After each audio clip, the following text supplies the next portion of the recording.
আপনি একই সঙ্গে বীজ অক্ষুণ্ণ রাখতে চাইবেন, আবার চাইবেন ফুল বাগানে রকম বেরকমের ফুল ফুটুক, এটা সম্ভব না। বীর ভোগ্যা বসুন্ধরা, আপনি যদি বীর না হন এই বসুন্ধরা আপনি ভোগ করতে পারবেন না। আপনি যদি একটা ঠিক প্রশ্ন ঠিকমতো করতে পারেন, ওই ঠিকমতো করা প্রশ্নটাই ওই প্রশ্নের উত্তর। মার্কস হচ্ছেন এমন একজন দার্শনিক যিনি নিজের সফলতার মধ্যে দিয়েই নিজেকে নিশ্চিহ্ন করে দেন। জয়ের বিষয়টার সাথে এই মার্কস এবং রবীন্দ্রনাথের বিষয়টা জড়িত। এটা কিন্তু আমি আপনি ঠিক করে দিতে পারবো না যে আরও 10 কোটি লোকের কাছে রবীন্দ্রনাথ যাবে কিংবা আরও 10 বছর রবীন্দ্রনাথ বাঁচবে, এটা মনে হয় কোনো মানুষ পারবে না। আমরা ঠিক করে দিতে যাচ্ছি না, বা আমরা ঠিক করে দিলেও যে তারা হারিয়ে যাবেন বা জিতে যাবেন তা না। ঠিকবে কি সে বিষয়ে আমাদের মতামত জানতে চাচ্ছি, আমাদের ভাবনা প্লিজ। আরেকটা অ্যাঙ্গেল আছে ভাষার যে রাজনীতি, যে মার্কস হলো একজন ওয়েস্টার্ন সোসাইটি থেকে এসেছে এবং আমরা ঔপনিবেশিকতার শিকার, এবং রবীন্দ্রনাথ হলো, রবীন্দ্রনাথের ভাষা বাংলা। ভাষাটা যদি আজকে ইংরেজি হতো, সে যদি একজন ইংলিশ ম্যান হতেন, তার থিওরি, তার চিন্তা ভাবনা মার্কসের থেকে আরো অনেক বেশি। মার্কস জার্মান ভাষা, বাংলার চেয়ে অনেক অল্প লোক কথা বলে জার্মান ভাষা। মার্কস জার্মান, পাশ্চাত্যের তো বাংলা ভাষায় বেশি বলে, কিন্তু পাশ্চাত্যের একটা হেজেমনি আছে। ভাই মানুষ যতদিন আছে মার্কস ততদিন থাকবে, কারণ মানুষ রাজনৈতিক প্রাণী, রাজনীতি। আচ্ছা, এবার আমরা একটু প্লিজ। মানুষ তো শরীর এবং মন, বেঁচে থাকা আর চিন্তা, এই দুইটা সমন্বয় মানুষের যে অনুভূতি, সেটা আধ্যাত্মবাদের সঙ্গে অনেক ক্ষেত্রে মানুষ মিলিয়ে ফেলে নিজেকে। আধ্যাত্মবাদ চর্চা না করেও আধ্যাত্মবাদের সঙ্গে মানুষের উঠা বসা আছে, মনের চিন্তা ভাবনা মিল আছে। এই যে আনন্দ অনুভূতি, বেদনার অনুভূতি, এগুলো রবীন্দ্রনাথের দিক থেকে রবীন্দ্রনাথ সবসময় মানুষকে ছুঁয়ে যায়, শিক্ষিত সচেতন মানুষ বা একটু চিন্তাশীল মানুষকে ছুঁয়ে যায়। আর মার্কস তো জীবনের কথা বলবে, বেঁচে থাকার কথা বলবে, বিকশিত হওয়ার কথা বলবে, টিকে থাকার কথা বলবে। সেই জন্য জীবনের বাস্তবতা আর মনের যে অবস্থা, এই দুটো চিন্তা করতে গেলে মার্কস এবং রবীন্দ্রনাথ দুজনই পৃথিবীতে খুবই প্রাসঙ্গিক, দুজনের টিকে থাকবেন মনে হয়। এবং সংখ্যা বিচারে হয়তো মার্কসের ব্যাপ্তিটা অনেক বেশি, সারা পৃথিবী জুড়ে থাকবে। ভাষার একটু সীমাবদ্ধতা বা আমাদের উপমহাদেশ থেকে রবীন্দ্রনাথের যে বহির্বিশ্বের প্রচার প্রসার, সেই দিক থেকে সীমাবদ্ধতার কারণে রবীন্দ্রনাথ হয়তো সেভাবে ব্যক্তি নিয়ে টিকে থাকবেন না, কিন্তু মানুষের মধ্যে টিকে থাকবেন, সেটা সংখ্যার দিক থেকে কম হলে। আচ্ছা, তাহলে আমরা এটা ব্যাপারে যাই যে ধরুন আমরা যখন আসলে দুজনকে নিয়ে কথা বলছি, দুজন ব্যক্তি, আমরা আবার ব্যক্তির মধ্যে যেন হারিয়ে না যাই। দুটো আসলে দুটো ধারার প্রতিনিধিত্ব করছে। আমার নিজের এরকম মাঝে মধ্যে মনে হয় যে মার্কস নিজে পুঁজিতান্ত্রিক সমাজের দার্শনিক, মানে তিনি পুঁজিতান্ত্রিক সমাজের মহত্তম ফলগুলোর মধ্যে একটা হচ্ছেন কার্ল মার্কস নিজে। কার্ল মার্কস নিজে সমাজতন্ত্রের কথা বলেন, সাম্যবাদের মধ্যে দিয়ে মানব সমাজের, মানুষের ইতিহাসের একটা ধারা, একটা পরিণতির কথা বলেন। কিন্তু তিনি নিজে কিন্তু সমাজতান্ত্রিক সমাজের ফল নন, তিনি সাম্যবাদী সমাজের ফল নন। তাকে তৈরি করেছে কে? তিনি নিজে কিন্তু পুঁজিতান্ত্রিক সমাজের ফল। লক্ষ্য করে দেখুন, তিনি কিন্তু কোনো সমাজতান্ত্রিক সমাজের ফলাফল নন। তাকে জন্ম দিয়েছে কে? তাকে জন্ম দিয়েছে একটা পুঁজিতান্ত্রিক সমাজ। এই পুঁজিতান্ত্রিক সমাজের মধ্যে দিয়ে তিনি জন্মেছেন এবং তিনি মানুষের সমাজের ভেতরে অসঙ্গতিগুলোকে দেখতে পেয়ে মানুষের সমাজের ইতিহাসের ভবিষ্যৎ নিয়ে তিনি শঙ্কিত হয়েছেন এবং তিনি এই পর্বটাকে অতিক্রম করবার জন্য অনুসন্ধান করেছেন একটা পথ। এখন এমন কি হতে পারে, আপনারা যদি নিবিড়ভাবে মার্কসকে একটু অধ্যয়ন করেন তাহলে দেখবেন যে তিনি বলছেন যে এই যে সমাজটার কিছু বৈশিষ্ট্য আছে। একটা অন্যতম বৈশিষ্ট্য হচ্ছে এই সমাজের মধ্যে প্রত্যেকটা মানুষ যে কাজ করে সেই কাজের উপরে, সে কাজের ফলাফলের ওপর তার কোনো মালিকানা নেই। যে জিনিসটা দিয়ে সে উৎপাদনগুলো করে, কাজগুলো করে, ওই জিনিসগুলো, ওই সম্পদগুলো, ওই কাঁচামালগুলোর উপর তার কোনো অধিকার নেই, তার কোনো এখতিয়ার নেই। এর ফলে কি হয় জানেন? যেহেতু মানুষ নিজের কাজের মধ্যে দিয়েই নিজেকে সৃষ্টি করে, আপনি কে এ যখন বলা হয় তখন এখন কিন্তু আপনি বলবেন না যে আমি আব্দুস সোবহানের তৃতীয় পুত্র, কারণ কি আব্দুস সোবহানকে কেউ চেনে না। এখন আপনার সময় হয়ে গেছে যে আপনার নিজের কাজ দিয়ে আপনার নিজের পরিচয় দাঁড় করানো। মার্কস মনে করতেন যে মানুষ তার নিজের কাজ দিয়ে নিজের পরিচয় দাঁড় করায়, নিজের অস্তিত্বের অর্থ নিরূপিত করে।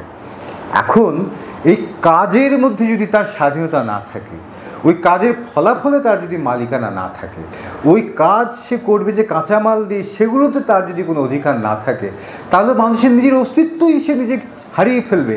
তার নিজের পরিচয় সে চিনতে পারবে না, সে নিজেকে চিনতেই পারবে না, সে নিজেকে হারিয়ে ফেলবে।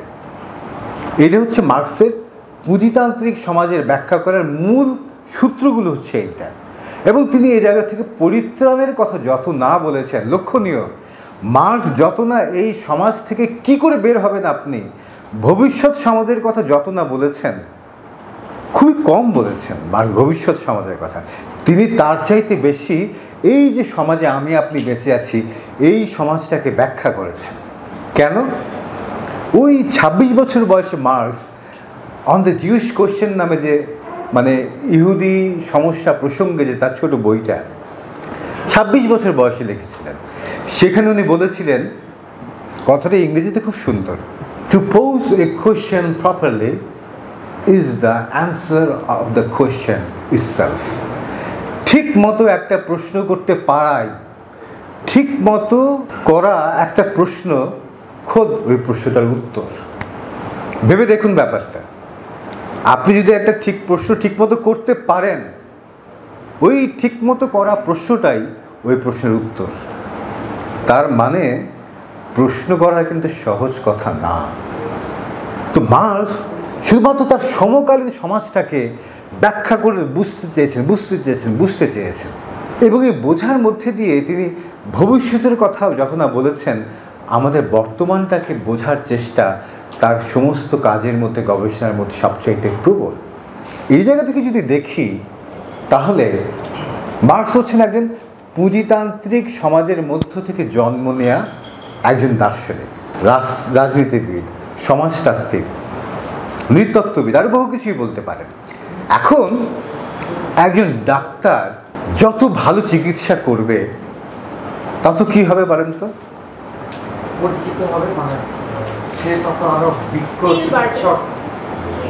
আপনি যত ভালো ডাক্তার হবেন, ধরুন আমি আপনার রোগী, আপনি যত ভালো ডাক্তার হবেন, আমি আপনার রোগী থাকার সম্ভাবনা তত কমে যাবে। মানে কি, আপনি ভালো ডাক্তার মানে আপনি ভালো চিকিৎসা করবেন, ভালো চিকিৎসা করা মানে কি, ততই তো আমি আপনার রোগী থাকবো না।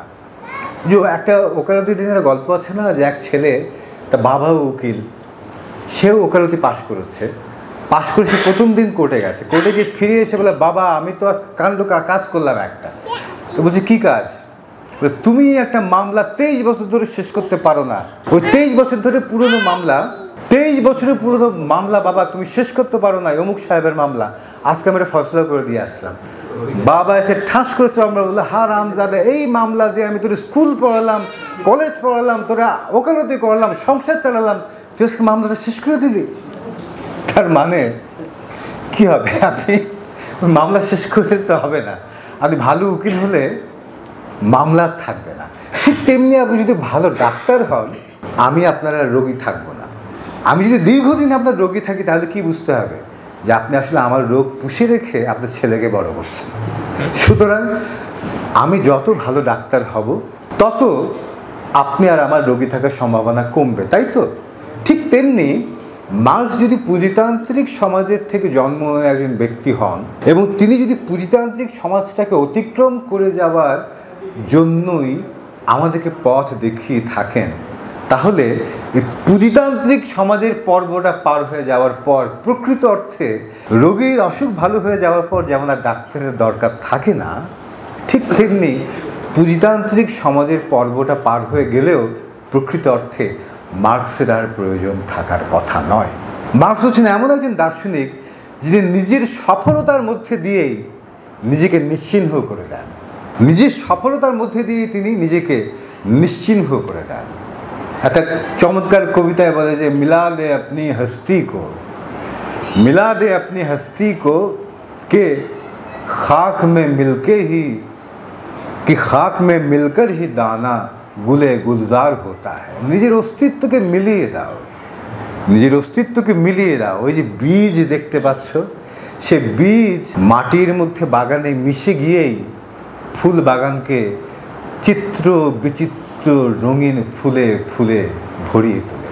আপনি একই সঙ্গে বীজ অক্ষুণ্ণ রাখতে চাইবেন, আবার চাইবেন ফুল বাগানে রকম বেরকমের ফুল ফুটুক, এটা সম্ভব না। ঠিক তেমনি মার্কস পুঁজিতান্ত্রিক সমাজে জন্ম নেয়া, পুঁজিতান্ত্রিক সমাজের একজন দার্শনিক, একজন সমাজচিন্তক, অনেক কিছুই বলতে পারেন তাকে।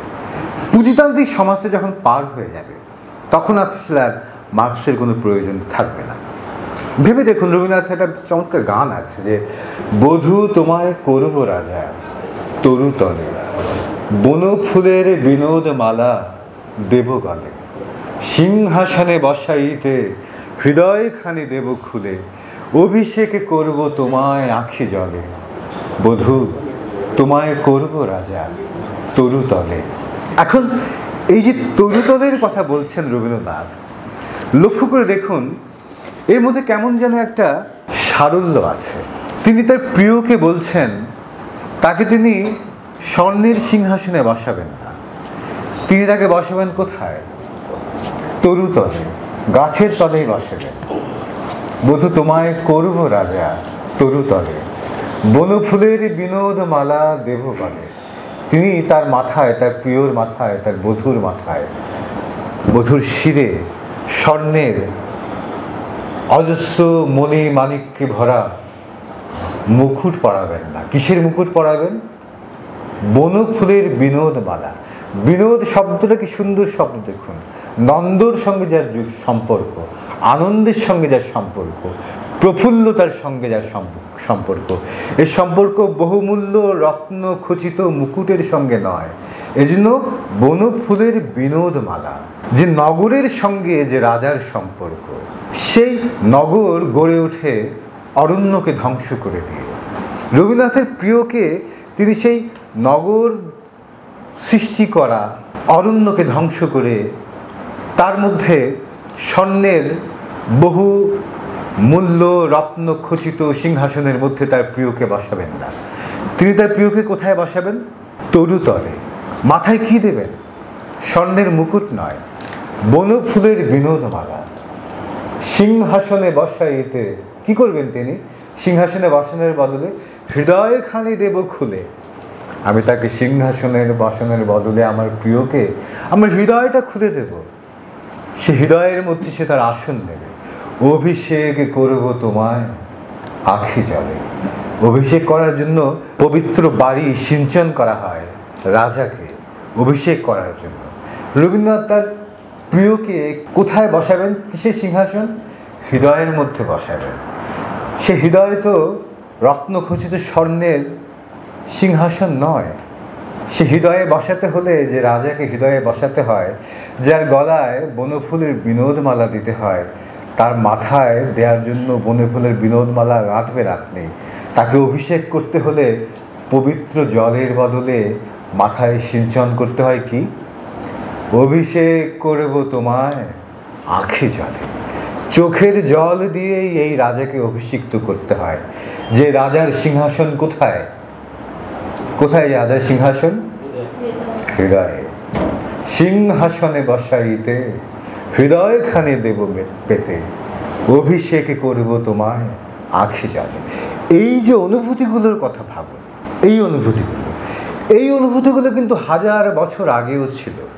একজন মানুষ অপর একজন মানুষের জন্য যে অনুভূতি নিজের হৃদয়ের ভেতরে লালন করে, সে অনুভূতিগুলো হারিয়ে যায়। সে অনুভূতিগুলো এক একটা যুগে, এক একটা কালে ওই যুগের রং ধারণ করে। একটা বিজ্ঞাপন এরকম যে প্রেমিক প্রেমিকা পার্কের মধ্যে বসে আছে, তো প্রেমিকা বলছে প্রেমিককে, তুমি বিয়ের পর আমাকে কি দেবে? প্রেমিক বলছে, প্রতিদিন একটা লাল গোলাপ। প্রেমিকা ছটকা মেরে চুলগুলো বলল, গোলাপ? পেছন থেকে ভেসে আসলো, অমুক সিটির মধ্যে মাত্র এত টাকার মধ্যে ফ্ল্যাট, আপনার পরিবার গড়ে তোলার জন্য সুখের সংসারে অমুক জায়গায় এখনো ফ্ল্যাট বুকিং দিন। তার মানে এখানে প্রেম চিরন্তন রয়ে গেছে ঠিকই, কিন্তু সেখানে গোলাপের জায়গায় একটা ফ্ল্যাটের চাবি অনেক বেশি কার্যকর, তাই না? অথবা বিজ্ঞাপনগুলো খেয়াল করে দেখবে যে সন্তান ঢাকা শহরে থাকে, বড় চাকরি করে, দেখাচ্ছে যে পাশ দিয়ে এরকম আপনার টাই পরা গট গট করে হাঁটছে, তাকে কী যেন চোখে মুখে কথা বলছে, কতজনের সঙ্গে এমনি বলছে, প্রেজেন্টেশন দিচ্ছে। ওদিকে পেছন দিকে দেখা গেলো গ্রামের বাইরের মতো তার বাপ একেবারে বুক চেপে ধরে আনোয়ার হোসেনের মতো গড়িয়ে পড়ে যাচ্ছে। ওদিকে ফোন গেল তার এক্সিকিউটিভ ইয়ের কাছে, ছেলের কাছে, ছেলে সাই করে প্লেন দিয়ে আসতো, সঙ্গে সঙ্গে অ্যাম্বুলেন্সে করে একটা বড় হাসপাতালের মধ্যে ঢোকার উপর লেখা ইউনাইটেড হসপিটাল। বাবা আপনার দায়িত্ব আমাদের বলে নিয়ে চলে গেল ভেতরে, বুঝলেন তো? সঙ্গে সঙ্গে দুপুর দেখা গেলো যে ওই অসুস্থ বাবা ফিক ফিক করে হাসছে, পাশে গর্বিত ছেলে দাঁড়িয়ে আছে, ওখানে থেকে উঠছে ইউনাইটেড হসপিটাল, আপনার পিতার দায়িত্ব আমাদের। এখন এই যে বাবার ভালোবাসা আছে ঠিকই, কিন্তু সুযোগ্য পুত্র হতে হলে আপনাকে ইউনাইটেড হসপিটালে তাকে চিকিৎসা করানোর সামর্থ্য থাকতে হবে। আপনি আপনার যাকে ভালোবাসেন, ভালোবাসা থাকলে ভালো, না থাকলেও মাঝে মধ্যে চলে, তবে ফ্ল্যাটের চাবিটা কিন্তু